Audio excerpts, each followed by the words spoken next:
Setelah melewati dinding spasial Sioyan dan J, tetua Chihuo pun akhirnya tiba di markas Burning Flame Valley. Tempat ini merupakan alam kecil yang diciptakan oleh ketua yang mempunyai kekuatan doseng. Meskipun halaman dalam Akademi Jianan menggunakan metode yang sama, tetapi Sioyan jelas mengerti kalau penghalang spasial di tempat ini jauh lebih kuat. Tetua Chihuo pun lantas memimpin jalan menuju aula utama. Di sepanjang perjalanan ada cukup banyak murid lembah tersebut yang menyapa dan memberikan penghormatan kepada Tetua Chihuo. Namun setelah melihat bahwa Sioyan mampu berjalan di udara kosong, para murid pun seketika terkejut dan berkata bagaimana bisa dia mencapai kelas dozong di usianya yang masih begitu muda. Jika memang ini adalah usia aslinya, kemungkinan dia akan menjadi pesaing nona muda lembah api pembakaran. Sementara itu Sioyan dan juga tetua Chihuo pun akhirnya sampai di depan aula yang sangat padat. Terlihat di sana ada beberapa murid yang berjaga di sekitar aula tersebut. Penjagaan ketat ini secara alami membuat tetua Chihuo menyadari kalau sepertinya Grandmaster Alkemis lainnya sudah tiba lebih dulu. Sioyan lantas bertanya sebenarnya pil apa yang ingin diperbaiki oleh ketua lembah sampai-sampai dia mengundang begitu banyak alkemis tingkat tinggi. Tetua Chihuo pun menjelaskan kalau tujuan dikumpulkannya para alkemis ini adalah untuk menemukan yang terbaik di antara mereka. Meskipun seseorang tidak terpilih sekalipun, lembah api pembakaran tetap akan memberikan hadiah kepada mereka semua. Sioyan pun hanya bisa menghela nafas ketika mendengar hal tersebut. Jika dia sampai tidak lolos kesempatan untuk mendapatkan teknik 3 perubahan api misterius versi lengkap, kemungkinan besar akan menghilang sepenuhnya. Setelah tetua Chihuo membuka pintu aula, suasana megah pun seketika memenuhi garis pandang Sioyan. Di saat yang bersamaan tetua Chihuo pun bergegas masuk dan membuku ke arah kursi pemimpin. Sambil mengatakan, ketua lembah, aku datang untuk melaporkan penyelesaian misiku kali ini. Aku telah berhasil membawa Grandmaster Alkemis terbaik dari kota Tianhuang. Seluruh tatapan di dalam aula pun sontak tertuju ke arah tetua Chihuo ketika dia menyebutkan kedatangan seorang Grandmaster Alkemis. Pada saat ini sudah ada lebih dari 10 alkemis top yang berkumpul di dalam aula tersebut. Tentu saja mereka semua adalah lelaki tua dan tak ada satu pun di antara mereka yang seumuran dengan Sioyan. Sesaat kemudian sosok lelaki tua berambut merah di kursi pemimpin yang tidak lain adalah sang ketua lembah pun sontak tersenyum puas dan memerintahkan kepada tetua Chihuo agar segera membawa masuk Grandmaster Alkemis yang dia temukan. Tetua Chihuo pun dengan cepat mengangguk setelah mendengar perintah tersebut. Sambil menatap ke arah luar, dia lalu berkata, teman muda Yan Xiao, silakan masuk ke dalam. Seluruh alkemis top yang ada di dalam aula pun tampak dipenuhi keraguan. Sejauh ini mereka belum pernah sekalipun mendengar ada seorang Grandmaster Alkemis bernama Yan Xiao di dataran tengah.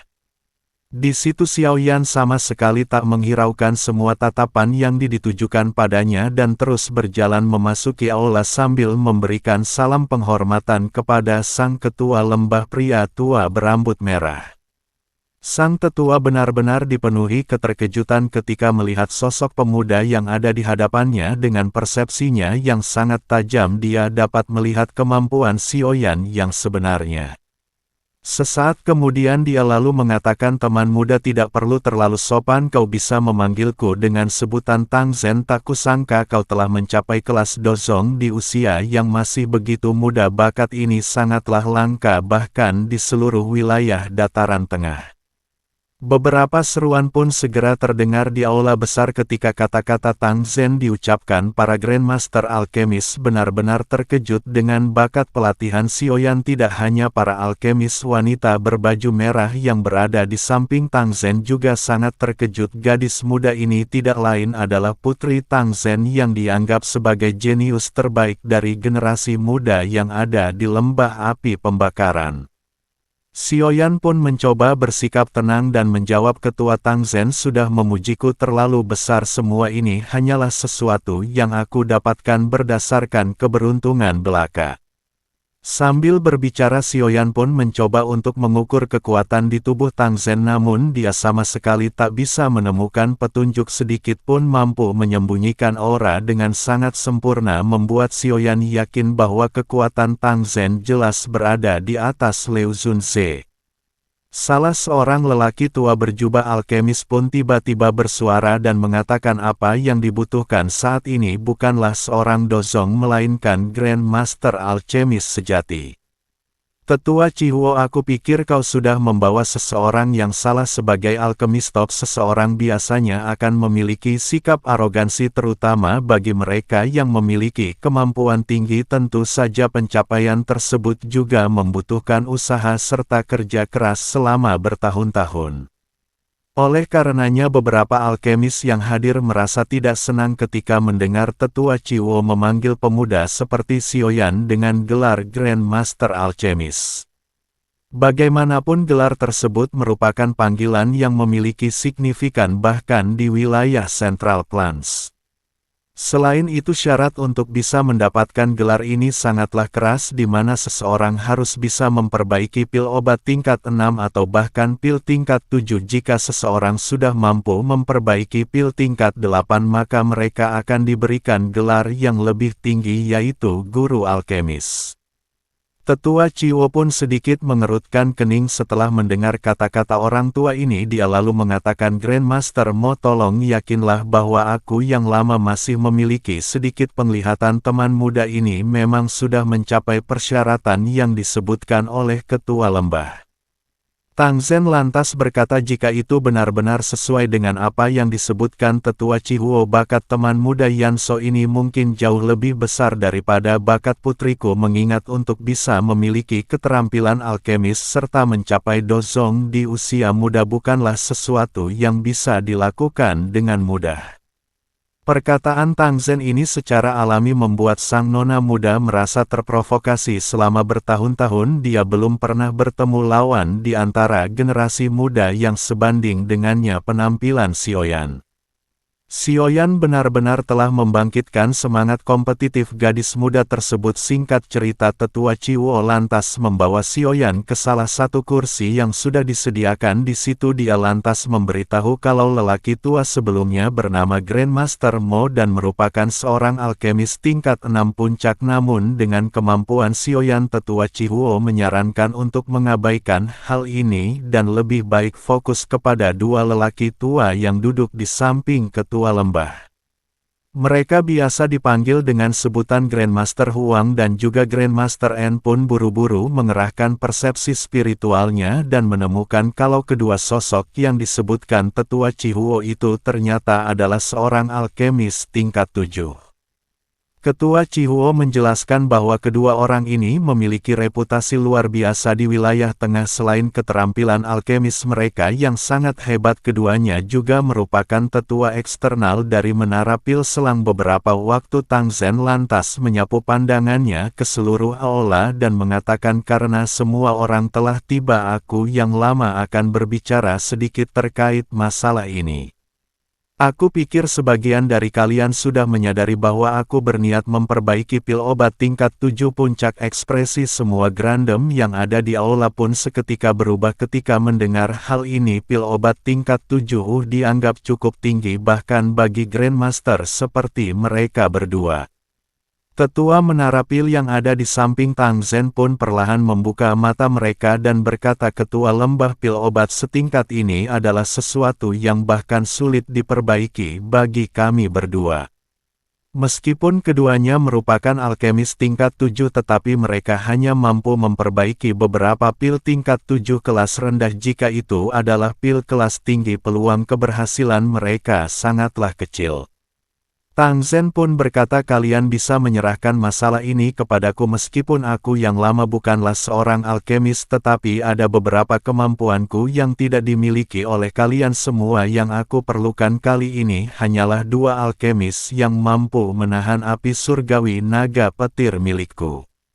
Setelah mengatakan ini, sebuah nyala api pun seketika melonjak di telapak tangan Tang Zhen. Seseorang bisa melihat 9 naga petir berputar di dalam nyala api tersebut. Tang Zhen pun lalu menginstruksikan semua alkemis yang hadir untuk mengerahkan kekuatan spiritual mereka. Siapapun yang bisa bertahan di bawah tekanan serta nyala api 9 naga petir, maka mereka akan dianggap telah memenuhi standar kualifikasi.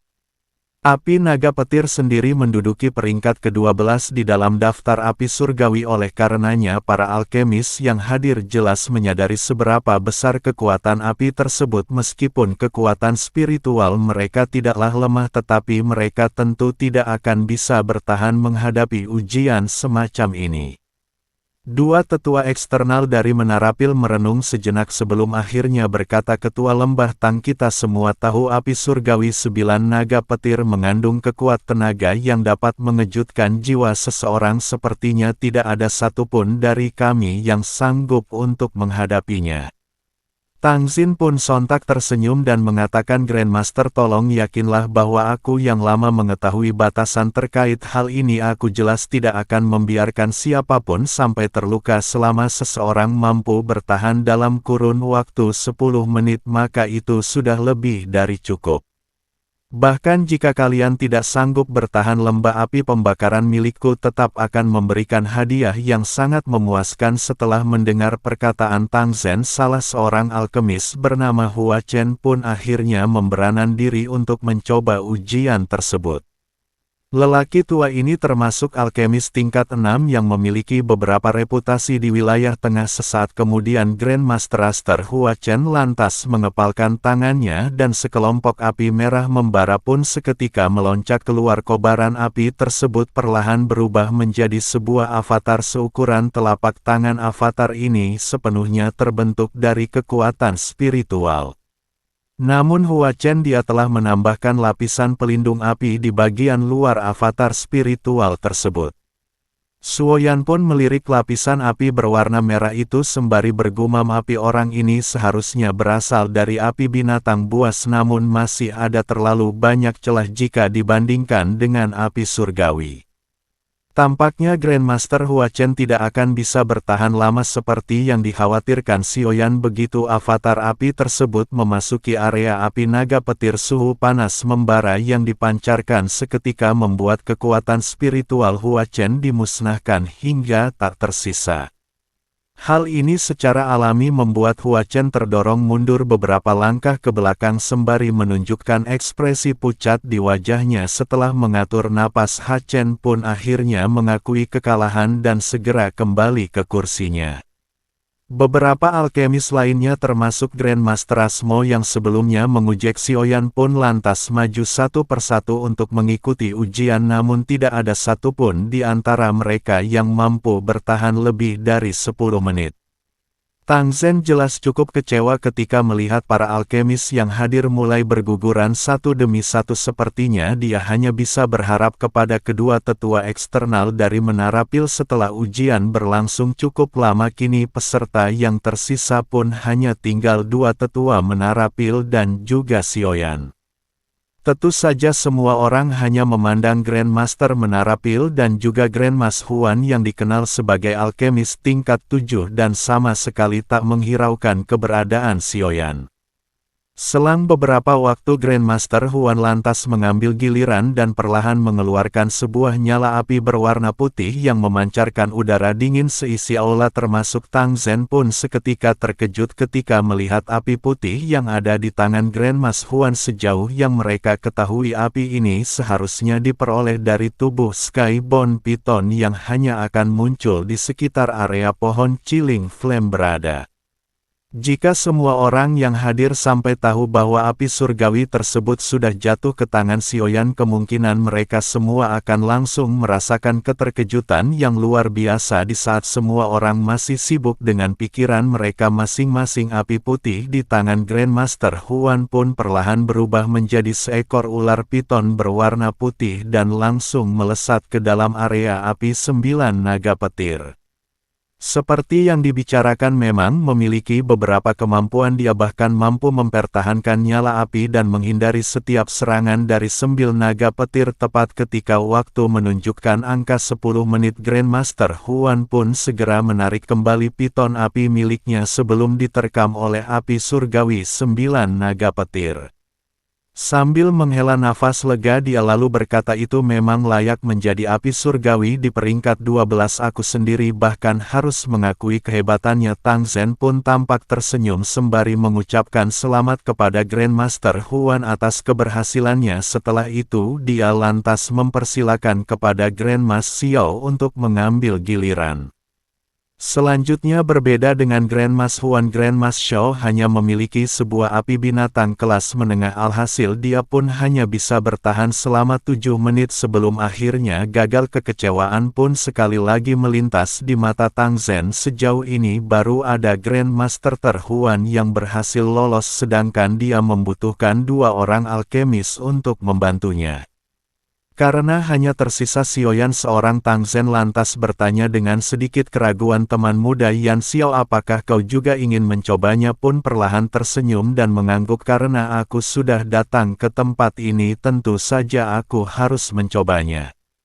Beberapa Grandmas pun tampak mengungkapkan ejekan di wajah mereka ketika mendengar hal ini, bahkan para senior seperti mereka tidak bisa bertahan lama apalagi jika hanya seorang pemuda. Setelah melihat keberanian Xiaoyan, Tang Zhen pun perlahan tersenyum dan mengatakan, karena teman muda Yan Xiao tertarik maka kau bisa mencobanya. Jika berhasil lulus, kau dan juga Grandmas Huan akan mengisi 2 tempat yang sudah aku sebutkan.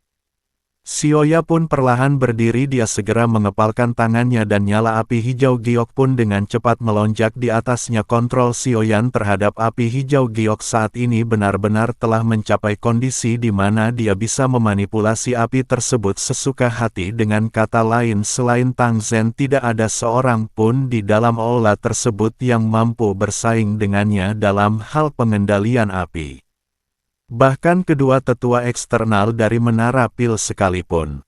Sesaat kemudian kekuatan spiritual Xiaoyan pun menyebar dan bergerak memasuki nyala api dalam api hijau giok. Di tangan Xiaoyan pun berubah menjadi teratai api hijau giok yang sangat indah. Xiaoyan menjatikan jarinya dengan lembut dan lotus api pun perlahan berputar memasuki gumpalan api yang tergantung di udara. Api surgawi 9 naga petir pun segera merasakan sesuatu dan bersiap menerkam. Begitu teratai api milik Xiaoyan memasuki areanya, senyum dingin pun seketika muncul di wajah beberapa Grandmaster ketika mereka melihat adegan ini. Ejekan di mata mereka pun menjadi jauh lebih padat, seolah-olah mereka sudah mengetahui situasi menyedihkan seperti apa yang akan terjadi ke depannya. Namun sayang, adegan yang mereka harapkan itu sama sekali tidak muncul. Sebaliknya mereka justru melihat sebuah pemandangan yang menyebabkan mereka semua tercengang, di mana api 9 naga petir yang sebelumnya bertindak ganas dan perkasa tanpa ketakutan dan berusaha melarikan diri seakan-akan telah melihat sesuatu yang sangat menakutkan. Adegan ini secara alami membuat di aula dipenuhi ketidakpercayaan, terutama Tang Zhen. Dia jelas tahu bahwa hanya ada beberapa api di dunia ini yang mampu membuat api naga petir ketakutan. Dia yakin api hijau giok yang dipanggil Xiaoyan kemungkinan adalah api surgawi, namun sejauh yang dia ketahui tidak ada api hijau giok di dalam daftar peringkat api surgawi. Tidak hanya Tang Zhen, 2 tetua eksternal dari Menara Pil juga dipenuhi keterkejutan dengan pengalaman alkemis mereka. Kedua tetua tersebut samar-samar dapat menebak api macam apa yang dimiliki Xiaoyan itu. Singkat cerita, 10 menit pun dengan cepat berlalu. Xiaoyan lantas menarik kembali teratai api hijau giok miliknya sembari bertanya ke arah Tang Zhen, ketua lembah, apakah aku sudah bisa dinyatakan lulus? Tang Zhen pun sontak tertawa terbahak-bahak dan berkata, teman muda Yan Xiao, apakah kau masih membutuhkan aku untuk menyuarakan hasilnya? Kalau begitu dengan senang hati aku nyatakan bahwa kau beserta Grandmaster Huan telah memenuhi persyaratan untuk memperbaiki pil bersamaku. Tang Zhen pun lalu mengalihkan pandangannya dan melanjutkan, Jihuo telah menangani tugasmu dengan cara yang memuaskan seperti biasanya. Kau bahkan berhasil menemukan sosok luar biasa seperti teman muda Yan Xiao. Di sisi lain beberapa Grandmaster terlihat kurang senang dengan kata-kata Tang Zhen ini, terutama terjadi kepada Grandmaster Asmo yang mencemooh Xiaoyan sebelumnya. Sambil tertawa keras dia lalu mengatakan, bocah itu hanya mengandalkan bantuan api surgawi, menurutku tidak ada yang istimewa darinya. Tanpa adanya kemampuan pada akhirnya dia hanya akan menghancurkan bahan obat berharga yang telah disediakan. Ketua lembah pun sama sekali tak terpengaruh dengan provokasi semacam itu. Sambil tersenyum dia lalu berkata, terima kasih atas peringatanmu Grandmaster, kau hanya perlu menonton dan menyerahkan masalah memperbaiki pil obat kepadaku dan juga Grandmaster Huan. Ejekan tersembunyi di dalam kata-kata Xiaoyan itu menyebabkan sang nona muda tertawa puas ketika melihat Grandmaster dimarahi sedemikian rupa. Hanya dengan satu kalimat Tang Zhen pun segera menenangkan situasi dan mengalihkan pembicaraan ke topik utama. Karena perbaikan pil kali ini tidaklah mudah, dia pun berjanji akan memberikan apapun yang diinginkan Xiaoya dan juga Grandmaster Huan jika mereka berhasil membantu menyelesaikan proses tersebut. Xiaoyan menangkupkan kedua tangannya ke arah Tang Zhen dan bertanya, bolehkah aku tahu apakah hadiah ini termasuk metode Qi dan teknik Do dari lembah api pembakaran? Dengan sedikit keraguan Tang Zhen pun lalu menjawab, selama tidak ada rahasia dari lembah api pembakaran yang terkait itu semua boleh-boleh saja. Kalau begitu bisakah kau memberitahuku metode Qi apa yang kau inginkan? Tatapan Xiaoyan pun sepenuhnya tertuju ke arah Tang Zhen. Dengan penuh semangat dia lantas mengatakan, aku menginginkan teknik 3 perubahan api misterius. Tang Zhen pun sontak terkejut begitu mendengar permintaan Xiaoya. Teknik 3 perubahan api misterius merupakan salah satu harta utama dari Burning Flame Valley. Meskipun teknik rahasia semacam ini tidak berguna bagi sebagian orang, tetapi itu adalah senjata yang sangat tajam bagi mereka yang memiliki api surgawi. Bahkan di dalam Burning Flame Valley sendiri hanya para murid inti yang dapat memperoleh bentuk pertama dari teknik 3 perubahan api misterius, sedangkan 2 perubahan yang tersisa akan diberikan tergantung dari bakat serta kontribusi mereka. Oleh karenanya sampai saat ini hanya ada beberapa orang yang berhasil melatih teknik 3 perubahan api misterius secara lengkap. Sesaat kemudian Tang Zhen pun perlahan menggelengkan kepalanya dan berkata, teman muda Yan Xiao, menurut aturan teknik rahasia ini tidak bisa diberikan kepada orang luar. Meskipun aku adalah ketua lembah tetapi aku tetap tidak bisa melanggar aturan yang sudah berlaku, oleh sebab itu kau harus memilih teknik yang lainnya. Xiaoyan jelas tidak akan menyerah begitu saja. Ketua lembah, teknik 3 perubahan api misterius sangatlah penting bagiku. Tidak bisakah kau membuat sebuah pengecualian? Aku pikir perbaikan pil kali ini seharusnya sangat penting bagimu. Jika kau mempekerjakanku, aku bisa menjamin peluang keberhasilan dalam proses perbaikan pil ini akan melebihi harapanmu. Kata-kata Xiaoyan secara alami membuat Tang Zhen termenung cukup lama. Bagaimanapun pil yang akan mereka sempurnakan memang lebih berharga dari teknik rahasia tersebut. Karena Xiaoyan masih bersikeras untuk mendapatkan teknik ini, dia pun akhirnya setuju dan mengatakan, jika kau benar-benar berhasil membantuku, aku mungkin bisa memberimu sebuah peluang. Namun langkah selanjutnya kau tetap harus mengandalkan kemampuanmu sendiri untuk mendapatkan teknik tersebut. Sukacita pun dengan cepat melonjak di wajah Xiaoyan. Meskipun Tang Zhen tidak berjanji akan memberinya teknik 3 perubahan api misterius, tetapi setidaknya dia masih memiliki kesempatan. Selain itu Xiaoyan jelas mengerti kalau teknik ini memang sangat harga bagi Burning Flame Valley, sehingga mustahil jika dia ingin mendapatkannya dengan cara yang mudah. Nah, itulah spoiler BTTH episode 106 part 1. Tunggu besok untuk part 2-nya. Terima kasih, sampai jumpa.